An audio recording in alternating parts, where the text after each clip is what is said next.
चलिए मैं शुरू करती हूँ। तो मैं शुरू करती हूँ एक नए साल की कविता से, क्योंकि नया साल शुरू हुआ है, नई नई उम्मीदें हैं, नई नई संभावनाएं हैं। और जैसा कि हम जानते हैं, हम लोग बहुत अच्छे समय से नहीं गुजर रहे। कोविड का समय है, कोरोना का। और जहाँ पर मैं रहती हूँ लंदन में, यहाँ तो बहुत बुरा हाल है कोरोना का। तो हम लोग सब लोग बंद हैं अपने अपने घरों में। मार्च से ही, आज जनवरी आ गई, नया साल आ गया, लेकिन हम लोग अभी अपनी घरों में बंद हैं, लॉकडाउन है। और अभी तो बहुत स्ट्रिक्ट लॉकडाउन हो गया है। तो इस हालत में हमने नए साल में पदार्पण किया है, तो उसी की नई उम्मीदों, नई संभावनाओं को लेकर एक कविता है, मैं उससे आगाज़ करती हूँ। बहुत बहुत धन्यवाद आप सभी का यहाँ आने का और मुझे सुनने का। तो पेश है एक कविता। लंबी ठंडी रातों और सिकुड़ते दिनों के मध्य, लंबी ठंडी रातों और सिकुड़ते दिनों के मध्य, तमन्नाओं का लिहाफ उड़े ख्वाहिशें लेती हैं करवटें। इसी बीच हौले से गुजर जाता है दिसंबर और आ जाती है जनवरी, नई उम्मीदों के रथ पर सवार, नई उम्मीदों के रथ पर सवार बनाकर मन को सारथी, थाम कर हाथ में भविष्य की कमान। और फिर समय और चलता है वायु वेग से। तो ये ज़िंदगी है, चलती रहेगी। आज समय कठिन है, लेकिन उम्मीद है कि सब कुछ सामान्य बहुत जल्दी हो जाएगा और हम लोग फिर से पहले की तरह अपना जीवन यापन कर सकेंगे। तो इस कविता के बाद मैं आपको कुछ कविताएं सुनाती हूँ एक एक करके। पहले कुछ जीवन की ही बातें। इस कविता का शीर्षक है यह भान किसे। उसके सपनीले धागों में सौ मन के मैंने मोती धरे, उसके सपनीले धागों में सौ मन के मैंने मोती धरे, जो माला बनी वो उसने धरी, थे मन किसके यह याद किसे, थे मन के किसके यह याद किसे। रातों के गहरे आंचल में कुछ उज्जवल से तारे सजे, रातों के गहरे आंचल में कुछ उज्जवल से तारे सजे, वे टिम टिम कैसे चमक रहे, जल रहा कौन यह भान किसे। आंखें तो लबालब भरी रहीं, आंखें तो लबालब भरी रहीं, वे ना छलके थे ये यत्न बड़े, क्यों लब खिले नेत्र मुदे रहे, यह था किसे यह ज्ञान किसे। चलते चलते वह थम जाए, चलते चलते वह थम जाए, कंकड़ पत्थर से डर जाए, है मंजिल उसके आगे ही, सही राहों की पहचान किसे। वह सोचे वही सच्चा है, वह सोचे वह ही सच्चा है, वह सोचे झूठा है वो ही, कठपुतली से सब डोल रहे, है डोर किधर यह ज्ञात किसे। उसके सपनीले धागों में सौ मन के मैंने मोती धरे, जो माला बनी वो उसने धरी, थे मन के किसके ये याद किसे। धन्यवाद आप सभी का, बहुत बहुत धन्यवाद। दूसरी कविता जो मैं आपके समक्ष रख रही हूँ, उसका शीर्षक है अच्छा है। तो सूखा पत्ता बोझिल रिश्ता, झड़ जाए तो अच्छा है, सूखा पत्ता बोझिल रिश्ता झड़ जाए तो अच्छा है, मन की पीर नयन का नीर बह जाए तो अच्छा है, काली रात जी का घात ढल जाए तो अच्छा है, अमीर की तिजोरी चोर की चोरी खुल जाए तो अच्छा है, बेकल राग दामन का दाग मिट जाए तो अच्छा है, रात की रानी दुश्मन की बानी महक जाए तो अच्छा है, और मन की बाती दिए की बाती बढ़ जाए तो अच्छा है। जी बहुत बहुत शुक्रिया रीता जी, निवेदिता, पूजा, उषा जी, आशा जी, मनीषा जी, सभी का बहुत बहुत आभार। आप सभी को नमस्कार। जिनको मैं यहाँ देख पा रही हूँ उन सभी को मेरा नमस्कार। नमस्कार चित्रा जी, मीनू जी, आप सभी का अभिनंदन। नीलम जी आभार। अब एक दूसरी कविता मैं आपके सामने रखती हूँ, प्रेम की ही। ये मेरी कविताएं, ज़्यादातर कविताएं शायद नहीं उनको कहा जा सकता, एक ऑब्जर्वेशन होती हैं। मैं जहाँ जो देखती हूँ बस उनको भावों को शब्दों में ढालने की कोशिश करती हूँ, तो वो ज़्यादातर ऑब्जर्वेशन होता है, घटनाएं होती हैं, कुछ देखा हुआ होता है जो जिनको मैं शब्द देकर यहाँ पर आपके सामने प्रस्तुत कर देती हूँ। तो ऐसा ही एक वाक़या है जिसको मैंने ये शब्द दिए हैं, प्रेम की परिभाषा है, तो सुनिएगा। वो बैठी थी सोफ़े नुमा कुर्सी पर। वो बैठी थी सोफ़े नुमा कुर्सी पर, कुछ आगे झुकी हुई, घुटनों तक का फ्रॉक और कम ऊंची एड़ी की सैंडल। ठुड्डी को हथेली पर टिकाए, हल्की भूरी आंखों में दर्प, चेहरे पर हल्की रंगत किसी के अनवरत प्रेम की। मुद्रा में हल्की सी ठसक, मुद्रा में हल्की सी ठसक उसकी सब कुछ होने की। उसे कायदे से बैठा कर गया वो, हौले थोड़े डगमगाते कदमों से, परंतु चाल में दृढ़ता थी, परंतु चाल में दृढ़ता थी उसके प्रेम का घमंड भी। कांपते हाथों से लेकर आया एक डार्क चॉकलेट पेस्ट्री और एक एक्स्ट्रा लार्ज कैपेचिनो। कांपते हाथों से लेकर आया वो एक डार्क चॉकलेट पेस्ट्री और एक एक्स्ट्रा लार्ज कैपेचिनो।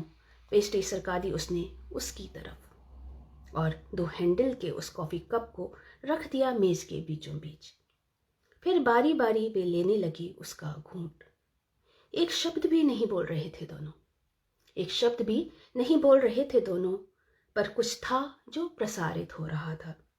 आज एक कैफ़े में देखा मैंने, आज एक कैफ़े में देखा मैंने बहुत प्यारा सा एक वृद्ध जोड़ा, एक दूसरे का साथ, यह प्रेम का एहसास कितना गर्वीला होता है ना। तो ये थी एक वृद्ध प्रेम गाथा। अब जी बहुत धन्यवाद। चित्रा जी कह रही है पुस्तकों से भरा बैकग्राउंड मेरा डीप बैकग्राउंड है। जी आइए कभी घर, यहाँ बैठ कर बातें करेंगे। बहुत शुक्रिया, बहुत शुक्रिया पूजा, धन्यवाद। छाया जी धन्यवाद, कौन राजेंद्र यादव जी धन्यवाद। एक और कविता मैं आपके सामने रख रही हूँ, ये भी एक तरह का ऑब्जर्वेशन है। जो बच्चे अनाथाश्रम में होते हैं उनमें से कुछ की व्यथा मैंने कहने की कोशिश की है। उसमें से एक बच्चे की नमस्कार शशि जी, बहुत धन्यवाद। तो कोशिश है कि मैं उसकी व्यथा आप तक पहुंचा पाऊँ, उसका मन आप तक पहुंचा पाऊँ। तो सुनिएगा। एक आंटी अंकल आए थे आज बड़ी सी चमचमाती कार में। एक आंटी अंकल आए थे आज बड़ी सी चमचमाती कार में। वह बातें कर रहे थे दीदी से, कुछ कागजों पर लिखा पढ़ी भी की। सारा आश्रम देखा। बाद में पूछा था उसने तो दीदी ने बताया था छोटू को लेने आए हैं। छोटू को पूरा गिलास दूध मिलेगा, बिना पानी मिला, मलाई वाला, और 3 वक्त का खाना भी। नए कपड़े, खिलौने, सब कुछ। उजले रंग का छोटा सा था छोटू, उजले रंग का छोटा सा था छोटू। बस मुस्कुरा भर दिया था आंटी को देख। वैसे रंग तो उसका भी दबा हुआ नहीं है, मुस्कुराना छोड़ो हंस भी सकता है वो तो। तभी जाकर पास वाले वनवारी काका से थोड़ा चूना मांग लाया था वो, और मुंह पर उसे पोत दांत निकाल खड़ा हो गया था। उसी बोर्ड के नीचे, उसी बोर्ड के नीचे दीदी ने बताया था एक रात वहीं उसी टोकरी में छोड़ गया था उसे कोई। शायद अंधेरे में उसका रंग और मुस्कान नजर ना आए हों उन्हें। पर आज तो धूप है गहरी, पर आज तो धूप है गहरी, साफ दिखेगा साफ साफ। यकीनन आज उसकी बारी है नए मम्मी पापा मिलने की। यकीनन आज उसकी बारी है नए मम्मी पापा मिलने की। तो एक ये बच्चा है जो अपने माँ बाप के लिए तरसता है और उसे लगता है कि शायद उसे भी एक दिन कोई अपना लेगा। जी धन्यवाद मनीषा जी, धन्यवाद। हाँ, और इसी तरह की एक और रचना है जिसका नाम है मेट्रो चिंतन। तो मेट्रो में हमें किस तरह से लोग मिलते हैं वो आपके समक्ष एक और वाकया है कविता की शक्ल में। मेट्रो के डिब्बे में मिलती है तरह तरह की जिंदगी। मेट्रो के डिब्बे में मिलती है तरह तरह की जिंदगी। किनारे की सीट पर बैठी आन्ना और उसके घुटनों से सड़ा खड़ा बहाना। किनारे की सीट पर बैठी आन्ना और उसके घुटनों से सटा खड़ा वान्या आन्या के पास वाली सीट के खाली होने का इंतजार करता, बेताब रखने को अपने कंधों पर उसका सिर और बनाने को घेरा बाहों का। किनारे की सीट पर बैठी आन्ना और उसके घुटनों से सटा खड़ा वान्या आन्ना के पास वाली सीट की खाली होने का इंतजार करता, बेताब रखने को अपने कंधों पर उसका सिर और बनाने को घेरा बाहों का। सबसे बीच वाली सीट पर वसीली वसीलोविच। सबसे बीच वाली सीट पर वसीलोविच जान छुड़ाने को भागते, कमीज के दो बटनों के बीच घड़े सी तोंद पे दुबकते सन से बाल और रात की वोदका का खुमार। जान छुड़ाने को भागते, कमीज के दो बटनों के बीच घड़े सी तोंद पे दुबकते सन से बाल, रात की वोदका का खुमार खर्राटों के साथ लुढ़का देते हैं सिर पास बैठे मरगिल्ले चार्ली के कंधे पे, और तो उचक पड़ता है चार्ली कान में बजते रॉक के व्यवधान से। और वो दरवाजे पर किसी तरह टिककर खड़ी नाव्या कानों में लगे कनखुजूरों के तार से जुड़ा स्मार्टफोन हाथ में दबाए, कैंडी क्रश की कैंडी मीनार बनाने में मस्त। नीचे उतरती एनी के कोट से हिलक गया उसके कान खजूरे का तार, खिंचकर आ गई डोरी हाथ, तब आया होश जब कैंडी हो गई क्रश। सबके साथ भीड़ में फंसे सब, गुम अपने आप में, व्यस्त अपने ख्याल में, कुछ अखबार की खबर में उलझे दुनिया से बेखबर, और उनके सबके बीच में बेकार बिन ख्याल बिन किताब, घूरती हर एक को उन्हें पढ़ने की ताक में। जी धन्यवाद चित्रा जी, बहुत बहुत धन्यवाद।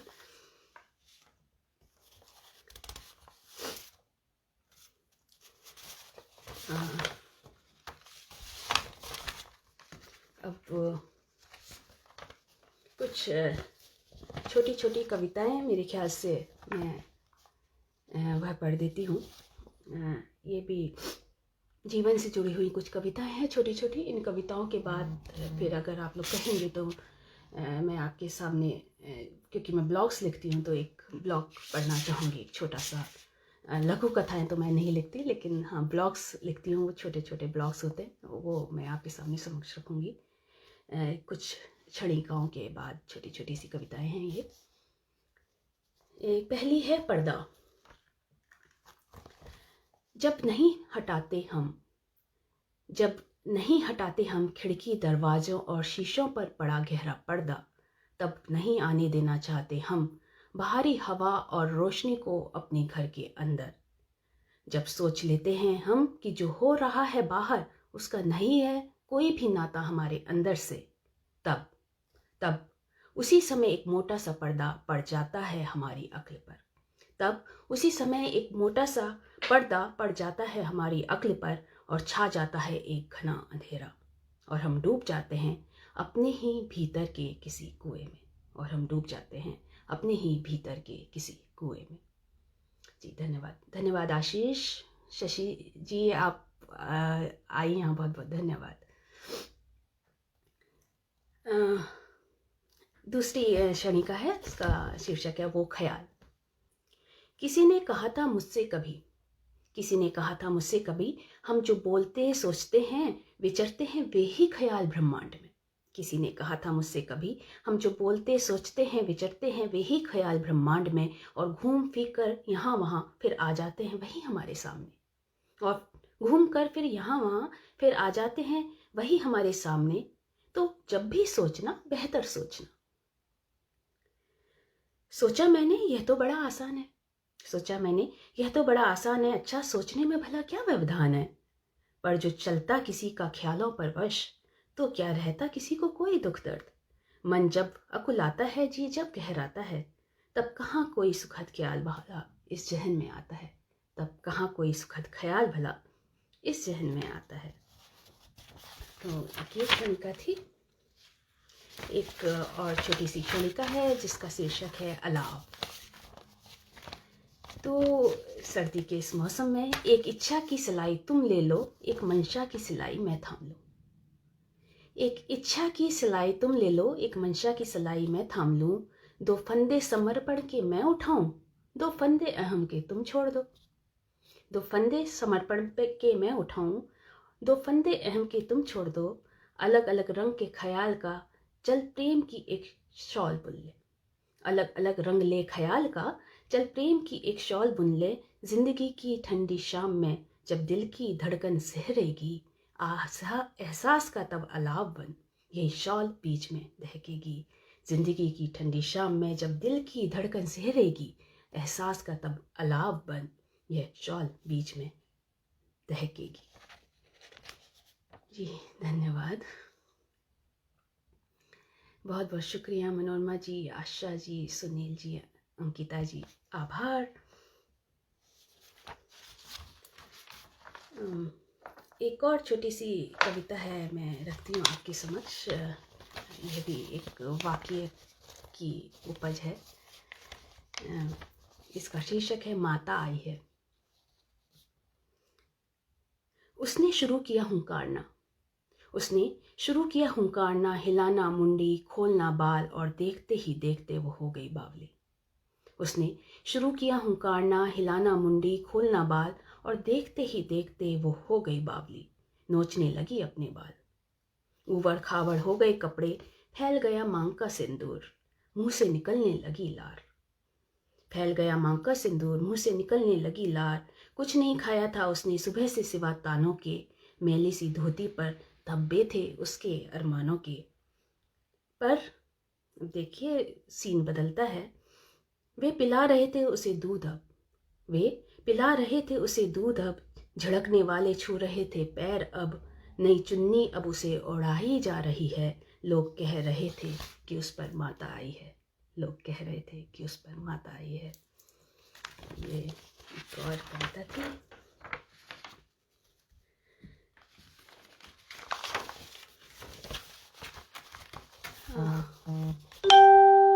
एक कविता मैंने बहुत पहले लिखी थी, जब भारत में हालात कुछ अच्छे नहीं थे, और जाहिर है जब भारत में कुछ ऐसा होता है तो हम भारत से दूर बैठे भारतीयों के लिए बहुत कष्टदायक होता है।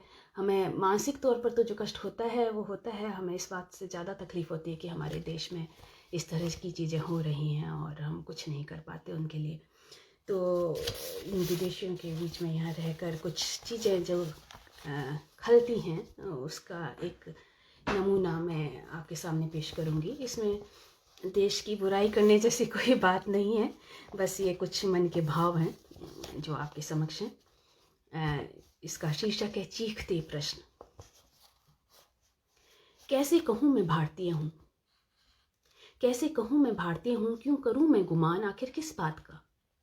क्या जवाब दूँ उन सवालों का जो इंडियन शब्द निकलते ही लग जाते हैं पीछे। क्या करूँ, क्या जवाब दूँ उन सवाल का जो इंडियन शब्द निकलते ही लग जाते हैं पीछे। वही ना जहाँ रात तो छोड़ो दिन में भी महिलाएं नहीं निकल सकती घर से। बसें ट्रेन तक नहीं है सुरक्षित, क्यों दूध मुही बच्चियों को भी नहीं बख्शते वहां के दरिंदे। क्या बेखौफ खेल भी नहीं सकती नन्ही बच्चियां, क्या बेखौफ खेल भी नहीं सकती नन्ही बच्चियां। कैसे जाते हैं बच्चे स्कूल, क्या करती हैं उनकी मम्मियां। क्या रखती हैं हरदम उन्हें घर के अंदर बंद, या फिर बाहर भी नहीं करती एक पल को नजरों से ओझल। क्या है वहां कोई नागरिक अधिकार, क्या है वहां कोई नागरिक अधिकार। अपने किसी नागरिक की क्या कोई जिम्मेदारी लेती है सरकार। क्यों एक भी मासूम को नहीं बचा पाती दुश्मनों के खूनी शिकंजे से। कैसे वे मार दिए जाते हैं निर्ममता से उनकी जेलों में ईंटों से। क्या होते हैं वहां पुलिस स्टेशन, क्या बने हैं कानून और अदालतें, या बने हैं सिर्फ मंदिर मस्जिद गिरजे और गुरुद्वारे। ओह बस बस बस, ओह बस बस बस, चीखने लगती हूँ मैं। लाल हो जाता है चेहरा, बखानने लगती हूँ अपना स्वर्णिम इतिहास। सुनाने लगती हूँ गाथाएं महान। उत्तर आता है ओह इतिहास है वर्तमान नहीं, और भविष्य का तो पता नहीं। मैं रह जाती हूँ मौन स्तब्ध, और चीखने लगते हैं फिर से वही प्रश्न, और चीखने लगते हैं फिर से वही प्रश्न। धन्यवाद।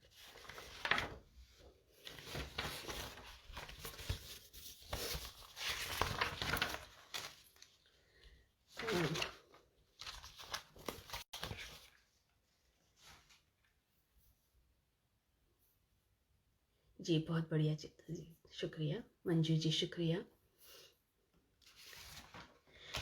अब यदि आप लोग मुझे आज्ञा दें तो मैं एक आपके समक्ष एक कथा ही कहूँगी, मैं उसे वह रखना चाहती हूँ।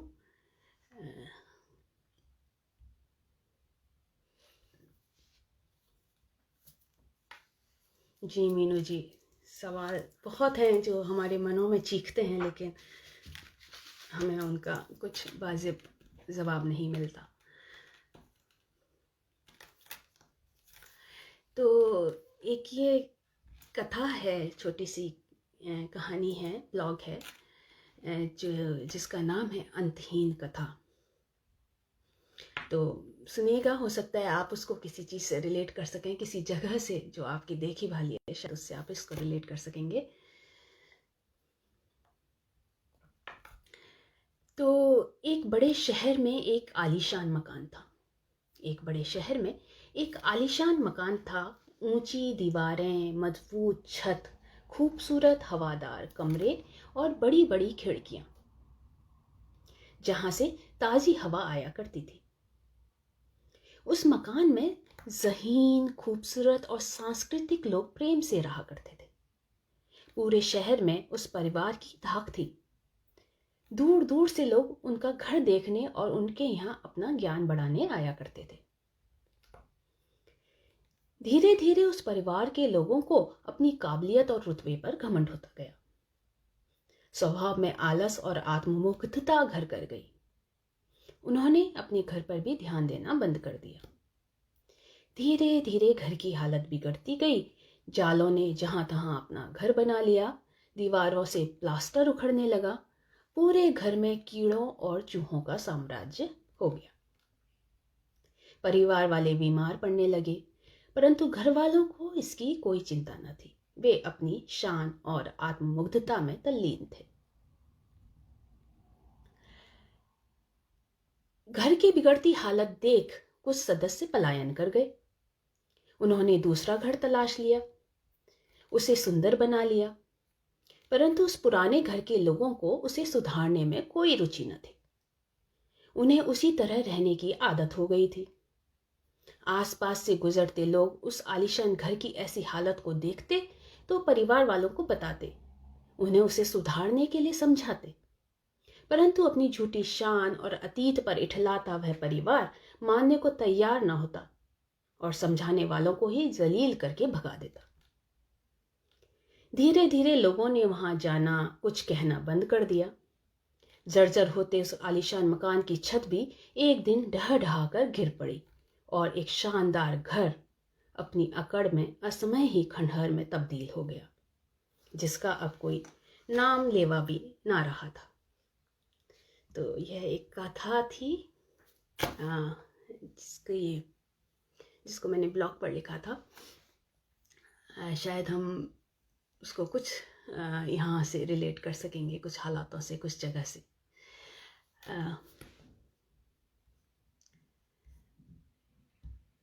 तो अब समय तो अभी है काफ़ी, तो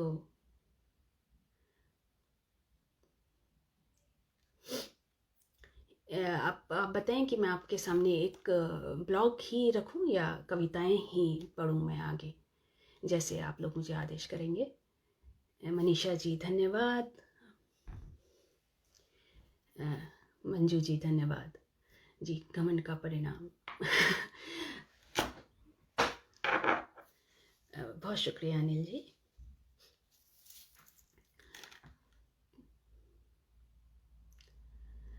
उषा जी कह रही है रसोई चिंतन। जी चलते चलते मैं कुछ रसोई चिंतन भी ज़रूर आपके सामने रखूँगी, पर उससे पहले अगर आप चाहें तो गद्य या पद्य जैसे भी आप कहें, मैं आप जी शुक्रिया मीनाक्षी जी, छाया जी शुक्रिया।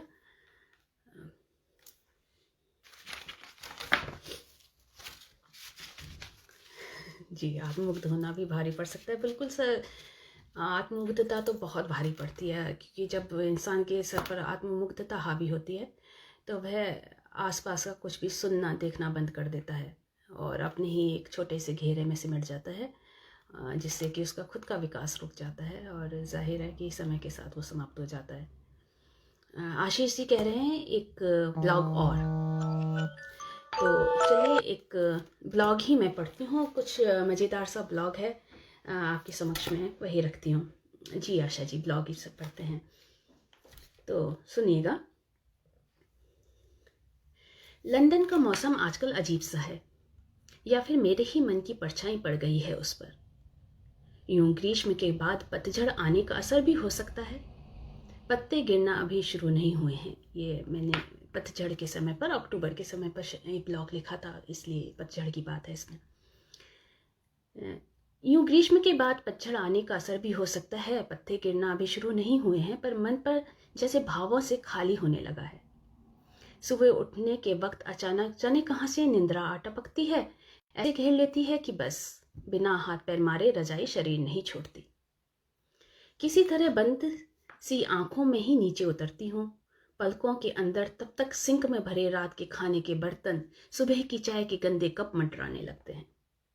काली चाय के लिए केटल ऑन करती हूँ। अब तो आंख खोलनी ही पड़ेगी, देखना है रात की सब्जी बची है या नहीं, नहीं तो अभी बनानी पड़ेगी जल्दी से।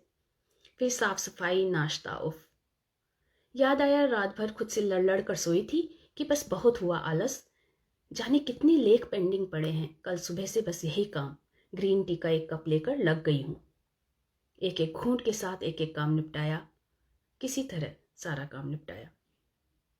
घर शांत हो गया है। घर अब एकदम शांत हो गया है। खिड़की से बाहर झांका तो बारिश हो रही है हल्की हल्की। चलो अब शाम तक सुकून है। आज घूमने भी नहीं जाना पड़ेगा। आराम से बैठकर लिख पाऊंगी। जाने कब से एक विषय दिमाग में चल रहा है। शीर्षक भी है।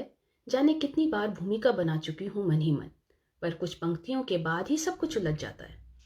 कागज कलम से तो इसमें कंप्यूटर ने रिश्ता तोड़वा ही दिया। सो काली कॉफी का एक बड़ा सा मग लेकर लैप पर लैपटॉप रखकर बैठ जाती हूँ।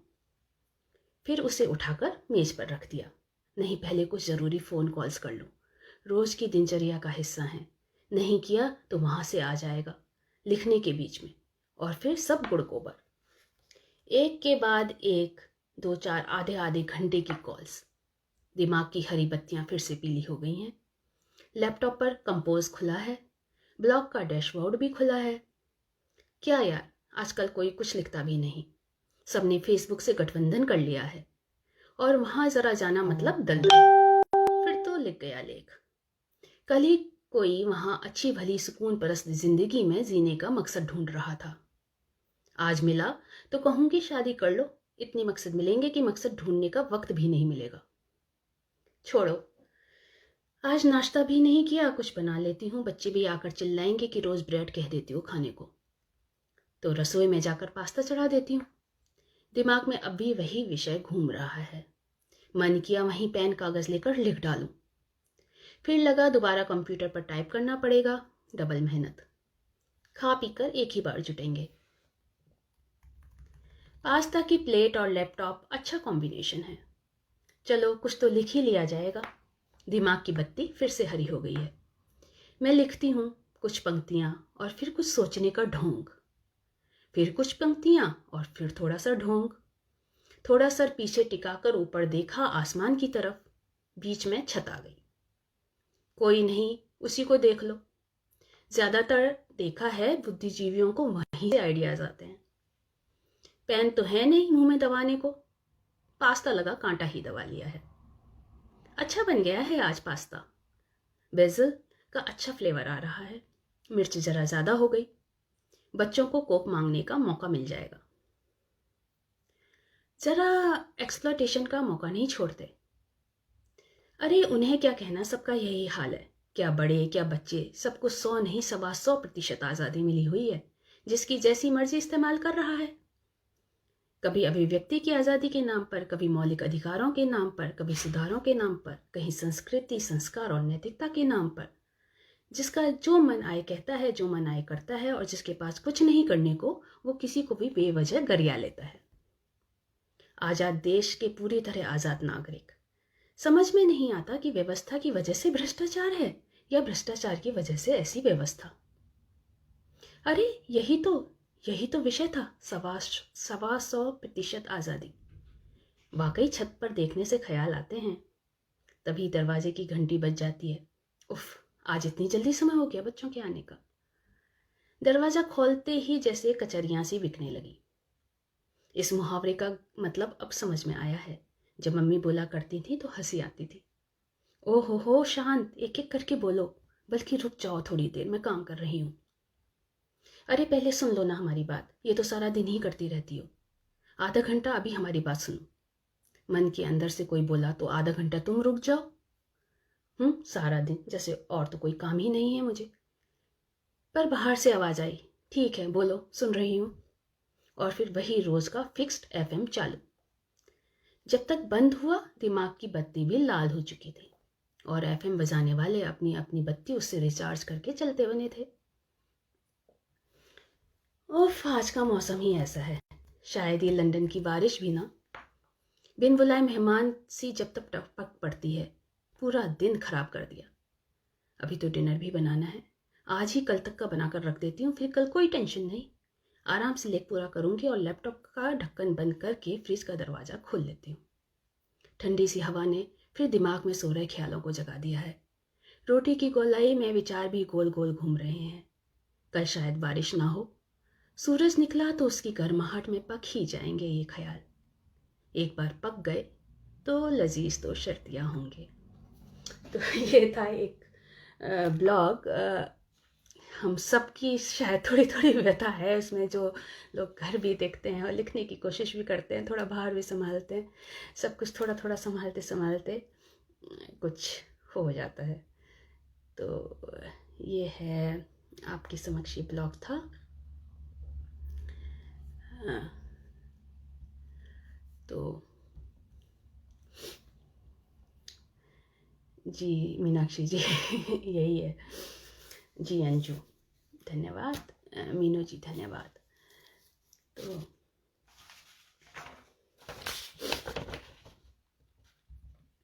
अब मैं कुछ कविताएं फिर से निकाल लेती हूँ, अगर समय है। 10 मिनट का हमारे पास है समय क्या, या पूरा हो गया समय? मेरे ख्याल से 10 मिनट और हैं अभी।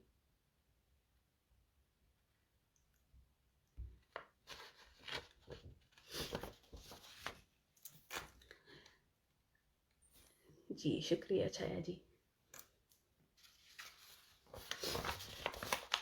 तो अभी 10 मिनट का क्योंकि समय है, तो मैं और एक दो रचनाएं आपके समक्ष रखती हूँ, कविताएं फिर से। ये इस कविता का शीर्षक है रिश्ते। तो रिश्तों पर एक ये कविता है।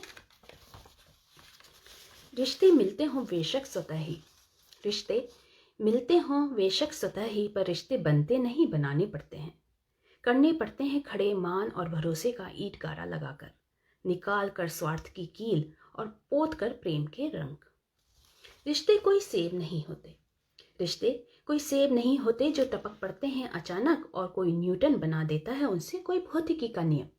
रिश्ते कोई सेब नहीं होते जो टपक पड़ते हैं अचानक और कोई न्यूटन बना देता है उससे कोई भौतिकी का नियम, या ग्रहण कर लेते हैं मनुष्य श्रद्धा और हो जाती है सृष्टि। रिश्ते तो वह कृति है जिसे रचता है एक रचनाकार, स्नेह से, श्रम से, समर्पण से। रिश्ते तो वह कृति है जिसे रचता है एक रचनाकार, श्रम से, स्नेह से, समर्पण से। रिश्ते तो वो तस्वीर है जिसे बनाता है कलाकार स्वयं अपनी समझ की कूंची से, और फिर भरता है उसमें रंग अपनी ही अनुभूति के। तब कहीं जाकर पनपता है कोई रिश्ता, तब कहीं जाकर पनपता है कोई रिश्ता हमारे ही अथक परिश्रम से।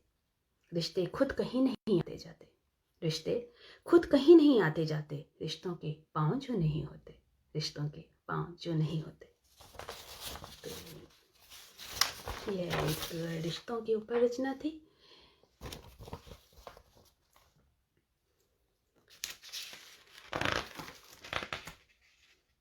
मनोरमा जी धन्यवाद।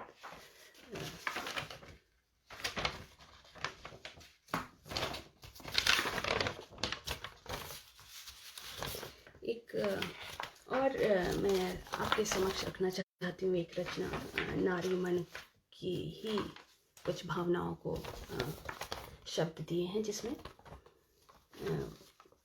इसका शीर्षक है सलाखों के पार। कहाँ संभव था उसका जी पाना, सांसें तक बोझिल हो गई। कहाँ संभव था उसका जी पाना, सांसें तक बोझिल हो गई थी। देखा करती थी वह अपने उस कमरे की एक सलाखों वाली खिड़की से, जो कहने को उसका हुआ करता था।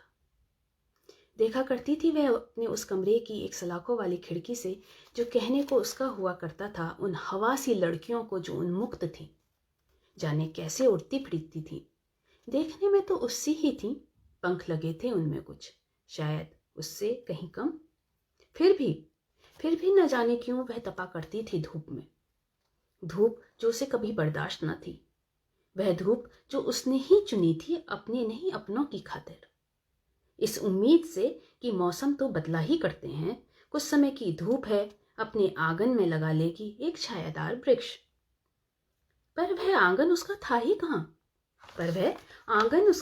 कहाँ, वहां नहीं थी कहीं मिट्टी, सीमेंट गारे से पटा था पूरा आंगन। नहीं थी इजाजत वहां कुछ भी बोने की। हाँ, कुछ खूबसूरत गमले वहां आ गए थे। ये एक उपमा है, अगर आप लोगों के समक्ष में ठीक से रख पाई हूँ तो, कि वहाँ कुछ बोने की इजाज़त नहीं थी, पर कुछ गमले वहाँ आ गए थे फूलों के, जैसे शायद उसके बच्चे। वहाँ नहीं थी कहीं मिट्टी, सीमेंट गारे से पटा था पूरा आंगन। नहीं थी इजाज़त वहाँ कुछ भी बोने की। हाँ, कुछ खूबसूरत गमले वहाँ आ गए थे, उनमें लगे थे फूल, जो सहते थे उसकी ही तरह कड़ी धूप। पर उनकी तो नियति थी खिलने की, शायद यह उन्हीं की संगत का असर था। खिली तो नहीं, पर जी तो गई ही वह। आज भी सलाखों वाली खिड़की के बाहर बहती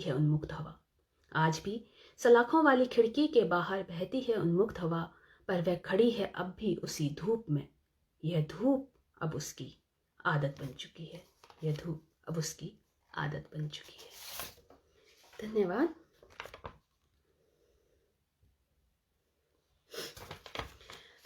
तो यह थी कुछ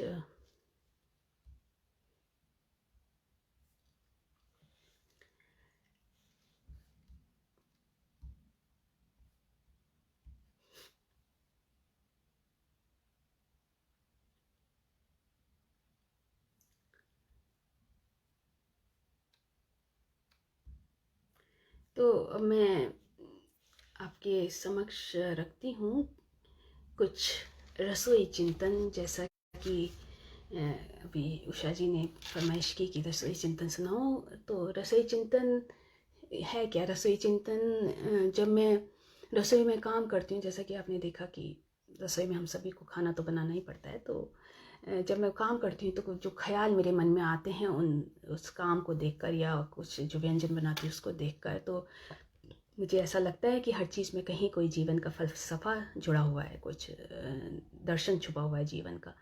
तो मैं उन्हीं चीज़ों से जीवन के दर्शन को जोड़ने की कोशिश करती हूँ, और उनसे जो निकल कर आता है, कुछ पंक्तियाँ जो निकल कर आती हैं, उन्हें मैं अपना रसोई चिंतन कहती हूँ। तो उसी रसोई चिंतन की कुछ उदाहरण मैं आपके समक्ष रखती हूँ। पहले है बच्चों के लिए, तो जिनकी मैंने तुलना की है पराठों से। तो पराठे और बच्चे बनते हैं एक से, भरना पड़ता है अंदर प्रेम का घी, पर सेकना पड़ता है थोड़े दबाव से। ऊपर से डाला अतिरिक्त प्रेम का मक्खन स्वाद तो बेशक ले आएगा, पर पेट और बच्चा दोनों बिगड़ जाएगा। तो ये पराठे बनाते वक्त का शायद रसोई चिंतन है। इसी तरह एक है, कभी कभी कबाब की तरह पेश आती है ज़िंदगी, कीमा बनाकर आकार लेती है और ग्रिल करके ही स्वाद देती है। तो कीमा बनाकर आकार देती है और ग्रिल करके ही स्वाद देती है, कभी कभी कबाब की तरह पेश आती है ये ज़िंदगी। तो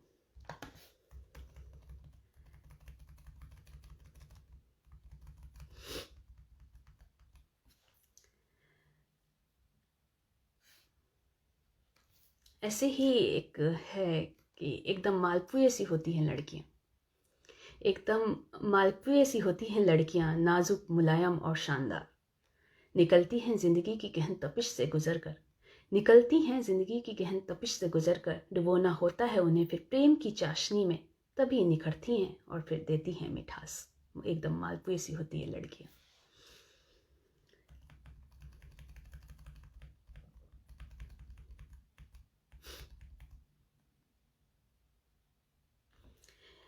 ऐसे ही रिश्तों को लेकर एक सोच है कि चाहते हैं हम कि बन जाएं रिश्ते जरा से प्रयास से, चाहते हैं हम कि बन जाएं रिश्ते जरा से प्रयास से, थोड़ी सी गर्मी से और थोड़े से प्यार से, पर रिश्ते दही तो नहीं, पर रिश्ते दही तो नहीं जो जम जाए बस दूध में जरा सा जामन मिलाने से।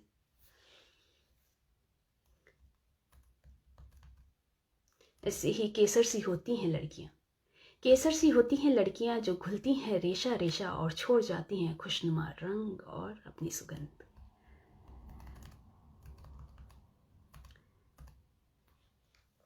रिश्ते को लेकर एक और तुलना है बैगन के साथ। तो जैसे भरने से पहले मसाला किसी भरवा सब्जी में, जैसे भरने से पहले मसाला किसी भरवा सब्जी में देख लेना चाहिए उसे कुरेद कर कि कहीं कोई कीड़ा तो नहीं छिपा बैठा है। जैसे भरने से पहले मसाला किसी भी भरवा सब्जी में देख लेना चाहिए उसे कुरेद कर कि कहीं कोई कीड़ा तो नहीं छिपा बैठा है, ऐसे ही भरने से पहले किसी रिश्ते में एहसास परख लेना चाहिए पहले कि कहीं कोई ऐब तो नहीं छिपा रखा है, वरना कीड़े वाली सब्जी से पेट खराब हो जाएगा और ऐब वाला रिश्ता जिंदगी भर सताएगा। कीड़े वाली सब्जी से पेट खराब हो जाएगा और ऐब वाला रिश्ता जिंदगी भर सताएगा। जी, इसी तरह की छोटी छोटी क्षणिकाएँ हैं जो मैं रसोई में काम करते वक्त लिखती हूँ और उसी को मैं अपना रसोई चिंतन कहती हूँ। एक और छोटी सी तुलना देखिए। नए रिश्ते में सब्र थोड़ा, नए रिश्ते में सब्र थोड़ा और गर्म कढ़ाई में पकौड़ा, नए रिश्ते में सब्र थोड़ा और गर्म कढ़ाई में पकौड़ा, जो ना करीब से छोड़ा तो तेल उछल आएगा, रिश्ता छिटक के दुख देगा और गर्म तेल फफोला छोड़ जाएगा, रिश्ता छिटक के दुख देगा और गर्म तेल फफोला छोड़ जाएगा। जी, तो यही थे कुछ इसी तरह के हैं, काफ़ी कुछ चिंतन हैं, पर मेरे ख्याल से वक्त अब हो चुका है। यदि आप लोगों का कोई सवाल है तो मैं उनका जवाब देने की कोशिश करती हूँ। स्वागत है आपका, किसी भी तरह का कोई सवाल यदि है। नहीं था मेरी रचनाओं के पाठ का समय समाप्त हो चुका है। जी, बहुत शुक्रिया आप सभी का। शुक्रिया उषा जी। उषा जी कह रही हैं बहुत खूब, मैं रसोई में ही सुन रही हूँ रसोई चिंतन, मेरी सहायक गीता को भी बहुत पसंद आ रही है। जी बिल्कुल, बहुत धन्यवाद आपका भी और आपकी गीता का भी। जी बहुत शुक्रिया अनिल जी, छाया जी, मीनू जी। तो अगर अब समय हो गया और अगर कोई प्रश्न नहीं है मेरे लिए तो फिर मैं आज्ञा लूँ आप लोगों से।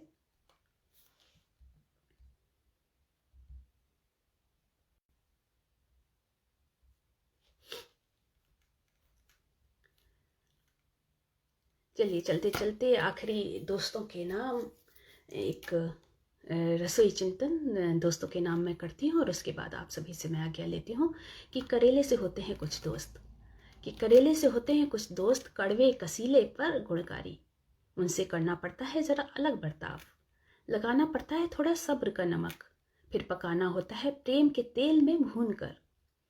पर जैसे करेला सबको नहीं सुहाता है, पर जैसे करेला सबको सुहाता नहीं है, करेले इसका दोस्त सबको भाता नहीं है।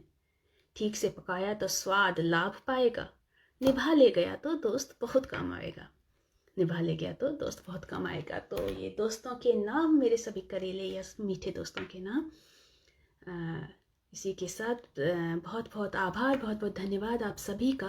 अगर मैं इस लिस्ट में किसी का नाम भूल गई हूँ या देखना मुझसे रह गया है तो माफ़ी चाहूँगी। और आप सभी को मेरा नमस्कार। कोविड का समय है, आप सब लोग अपना ख्याल रखिएगा, नियमों का पालन कीजिएगा, अच्छा खाइएगा, खुश रहिएगा, सबसे बड़ी बात। और अपनों का और अपना ध्यान रखिएगा। आर्यनी का एक बार फिर से बहुत बहुत धन्यवाद और आप सभी का धन्यवाद। विदा लेती हूँ।